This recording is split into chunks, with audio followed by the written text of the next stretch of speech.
Hello students, तो आज की क्लास में हम लोग पढ़ेंगे electric field intensity of an electric dipole on equatorial line.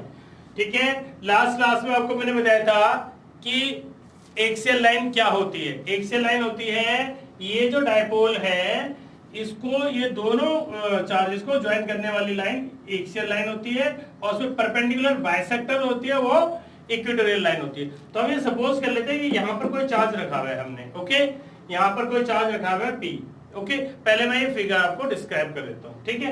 Plus q charge है A पे, माइनस क्यू चार्ज है पॉइंट B पे, ठीक है। और इन दोनों के बीच में जो सेपरेशन है that is 2a।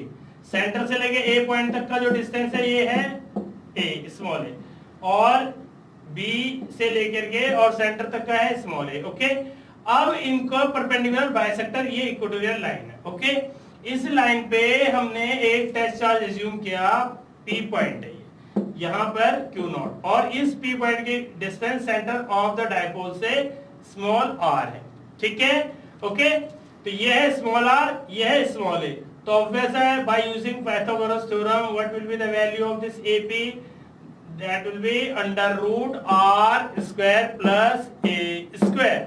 Pythagoras theorem use करोगे तो you easily get this value, okay. यहाँ पर भी ये r है, ये भी a है, तो ये भी आपका under root r square plus a square, ये साइड भी under root r square plus a square, ये भी under root r square plus a square. तो दोनों एंगल भी आपके सेम होंगे, इक्वल साइड्स के बेस एंगल्स हमेशा इक्वल होते हैं। ये 7th की 8th की मैथ्स में ज्योमेट्री में पढ़ चुके हो आप लोग, ठीक है। इसको आई थिंक एक्सप्लेन करने की जरूरत नहीं है, ओके।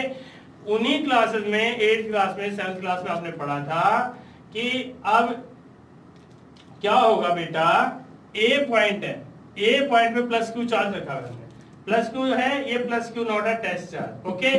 तो जब पॉजिटिव चार्ज है, इस पॉजिटिव चार्ज को क्या करेगा, रिपेल करेगा, और रिपेल करेगा अलोंग द स्ट्रेट लाइन, बिल्कुल सीधी तरीके से पुश करेगा। जब भी हम किसी को पुश करते हैं तो सीधा स्ट्रेट लाइन बनती है। ये प्लस क्यू चार्ज इस क्यू नॉट को रिपेल करेगा along that line, but what about this negative charge, ये इसको अट्रैक्ट करेगा, इस प्लस क्यू नॉट को। टेस्ट चार्ज का जो साइन कन्वेंशन है that is always taken as positive, हमेशा पॉजिटिव लेते हैं। लेकिन ये नेगेटिव चार्ज है, ये नेगेटिव क्या करेगा, इसको अपनी तरफ अट्रैक्ट करने की कोशिश करेगा, ठीक है बेटा। तो याद रखना, ये माइनस क्यू इस प्लस क्यू नॉट को अपनी तरफ अट्रैक्ट करने की कोशिश करेगा। तो जो EB की डायरेक्शन होगी वो होगी P से B की तरफ, और EA की डायरेक्शन होगी ये। ऑब्वियस है EA इधर है, A के कारण इलेक्ट्रिक फील्ड इधर लग रहा है, B के कारण इधर लग रहा है, तो जो रिजल्टेंट है वो बीच में ही लगेगा। आपको बता चुका पहले भी, कोई मुझे यहाँ से खींचेगा, कोई यहाँ से खींचेगा एक साथ, तो ना मैं यहाँ जाऊंगा ना यहाँ जाऊंगा, मैं बीच में आऊंगा। ठीक सेम इसमें वेक्टर का कंसेप्ट लग रहे हैं, बट मैं इसको resolution of vectors into rectangular components के थ्रू करवाऊंगा आपको, ठीक है, ओके। वो भी बता रहा हूं मैं, ठीक है। 2 मिनट पहले इसको समझ लीजिए एक बार। तो EA की डायरेक्शन क्या है बेटा, P पॉइंट पे EA की डायरेक्शन ये रही, EB की डायरेक्शन ये रही, और रिजल्टेंट इक्वेटोरियल प्लेन पे इधर आएगा, ठीक है। इसको हम डिटेल में पढ़ लेते हैं, ठीक है ना। सबसे पहले हमने देखा electric field intensity at P due to charge at A पे जो चार्ज है उसके कारण P पे इलेक्ट्रिक फील्ड इंटेंसिटी की value 1/4 pi epsilon naught Q upon AP का स्क्वायर, डिस्टेंस AP का square under root R square plus A square, square से अंडर रूट कैंसिल हो जाता है, ये पता होगा। तो अंडर रूट का स्क्वायर करेंगे तो स्क्वायर से अंडर रूट कैंसिल हो जाएगा, एंड टुवर्ड्स AP मैं ऑलरेडी आपको डिस्क्राइब कर चुका हूं, A पॉइंट से P पॉइंट की तरफ रिपल्सन होगा, ठीक है बेटा, ओके। अब सेम ऐसे electric field intensity at P due to charge at B पे जो चार्ज है उसके कारण बनेगा नेगेटिव चार्ज, इसको खींचेगा, बट मैग्नीट्यूड कितना होगा आपको पता है, KQ/R², K की value 1/4 pi epsilon naught Q upon BP का स्क्वायर, B से लेके P का distance BP square, that is आपको बता चुका हूं, ये भी under root R² plus A square होगी, अंडर रूट से स्क्वायर कैंसिल हो जाएगा, ये वैल्यू, और टुवर्ड्स P। अब बेटा इसमें जो समझने वाली बात है, जो 11th क्लास की फिजिक्स में आपने पढ़ा था, resolution of vectors into component vectors, I hope कि आपको आता होगा, और वो यदि आपको आता होगा तो ये इजीली कर लोगे। ई ए को मैंने रिजॉल्व कर दिया बेटा दो कंपोनेंट में, जिसके साथ थीटा चिपका होता है वो कौन सा कंपोनेंट होता है, कॉस, कोसाइन कंपोनेंट, और उसपे परपेंडिकुलर क्या होता है, साइन कंपोनेंट। तो ई ए के दो कंपोनेंट में तोड़ दिया मैंने, ई A cos theta, E A sine theta.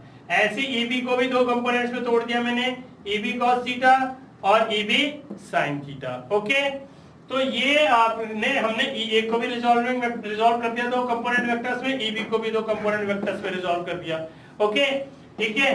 तो अब उससे जो हमारी समझ में आई वो ये समझ में आई बेटा, ये देखो ये मैंने लिखा हुआ है, on resolving E A and E B into component vectors their sine component cancel each other in pairs. एक दूसरे के जस्ट अपोजिट में है ई ए साइन थीटा और ई बी कॉस थीटा, क्योंकि ई ए का मैग्नीट्यूड और ई बी का मैग्नीट्यूड सेम है।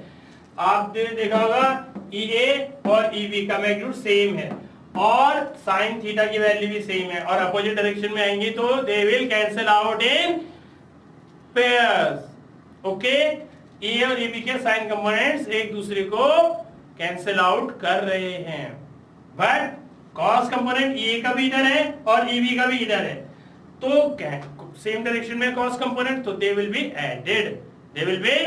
Added. So on resolving E A and E B into rectangular components we just came to know that their sine components cancel out each other in pairs while their cosine components as they are along the same direction they will be added।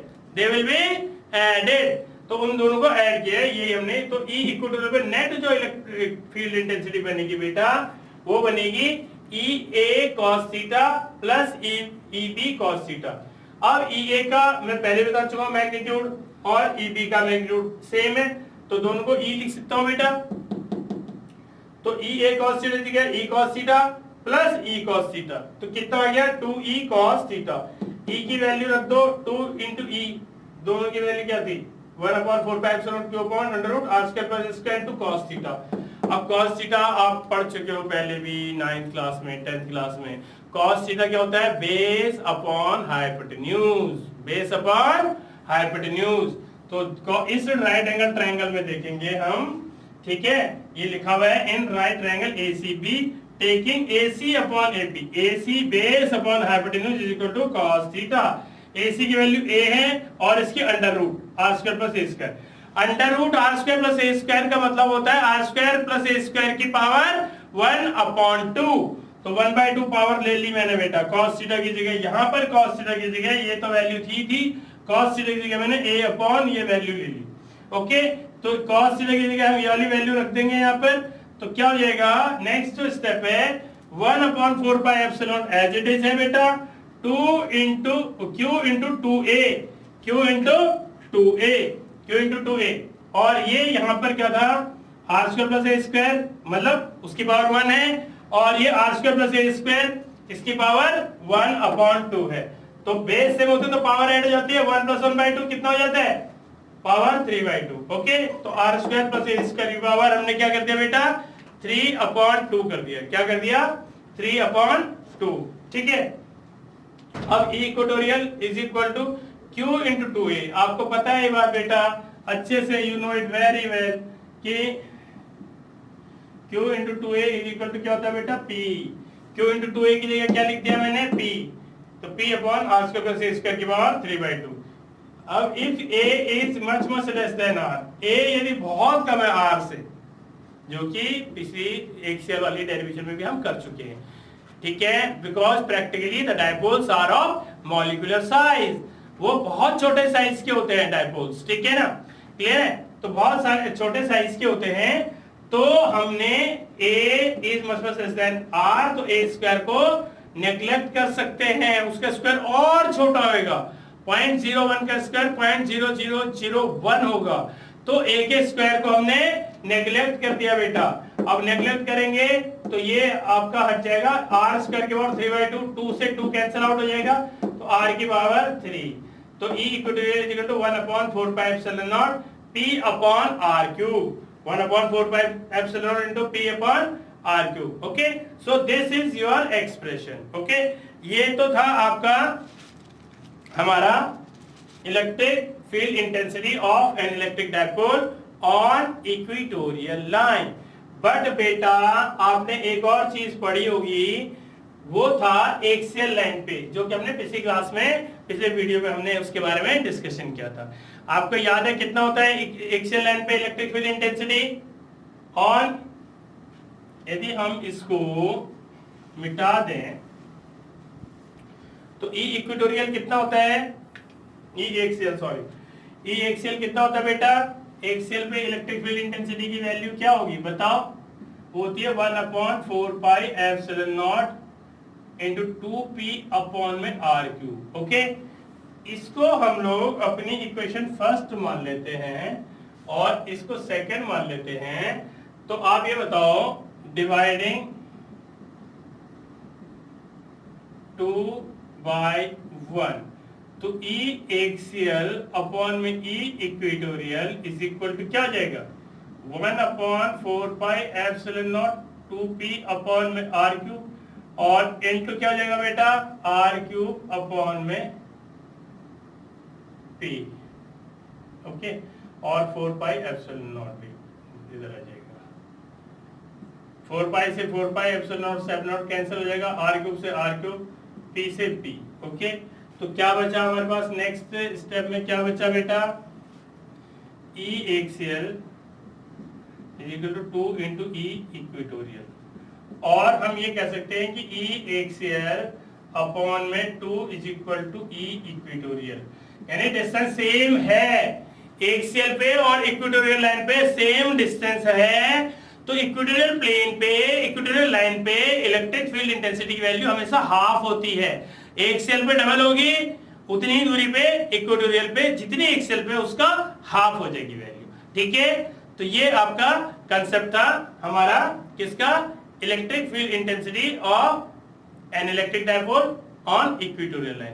पहले हमने axial line पे करा पिछले video में, अब हमने equatorial plane पे किया, और एक्सियल और इक्वेटोरियल के बीच में एक रिलेशनशिप भी सीख लिया हमने। ठीक है, कितना होता है, एक्सियल लाइन पे हमेशा डबल होता है इलेक्ट्रिक फील्ड इंटेंसिटी की वैल्यू। ठीक है, या हम ये कह सकते हैं कि इक्वेटोरियल प्लेन पे एक्सियल प्लेन के हाफ होती है इलेक्ट्रिक फील्ड इंटेंसिटी की वैल्यू। ठीक है बेटा, तो इसको करना है। ये जो डेरिवेशन है ये भी एग्जाम पॉइंट ऑफ व्यू से बहुत इंपॉर्टेंट है, कई बार बोर्ड के पेपर में 3-3 मार्क्स की डेरिवेशन ये पूछते हैं। ओके, तो इसको एक बार नहीं, कम से कम 4-5 बार इसको ढंग से पढ़ के समझ के आपको खुद लिख करके देखना है, ऐसे नहीं कि बस समझ लिए।